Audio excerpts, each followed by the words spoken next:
I think it's possible. I think it's very possible that we could be led down a road that would embrace a bankrupting, financially and maybe culturally bankrupting socialist idea. And it's awful. One of the things that most bothers me about modern America is I think good people, responsible, solid people, are having their best instincts and their best intentions used against them.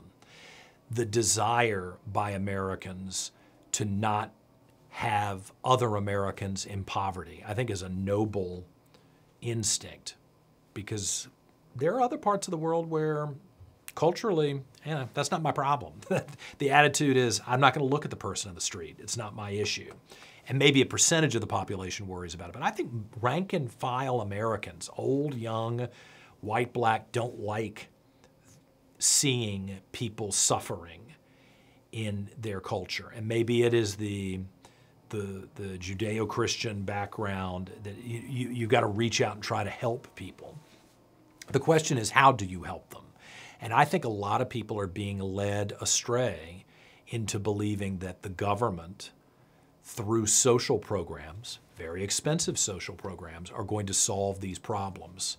And again, objectively, I have an emotional reaction to it, but one of the things I tried to do when I was at Baylor, and I was so thankful to go through some of their sociology programs at Baylor, was objectively, have we, after what, since President Johnson and the Great Society, have we subsidized the problems with this money and this effort and the government programs and institutions, or have we solved them? Which is it?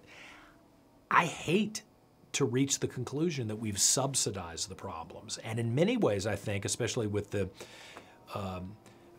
dissolution of the nuclear family, especially in the minority community, we've made it worse.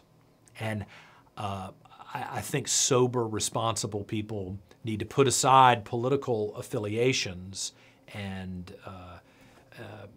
reflexive answers and look objectively at the numbers and the anecdotal stories and recalibrate fast. I think we're recalibrating in the wrong direction.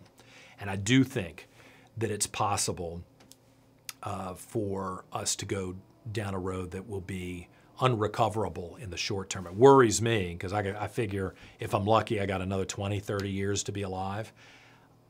What will the country look like when I'm 70 or 80? I think it could look really, really bad, especially if the economy collapses under this debt.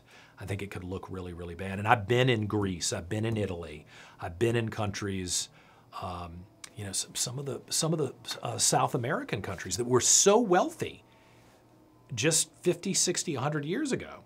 Beautiful buildings, antiques everywhere. I mean, there were impoverished people, but there was a rich country. It isn't that way now.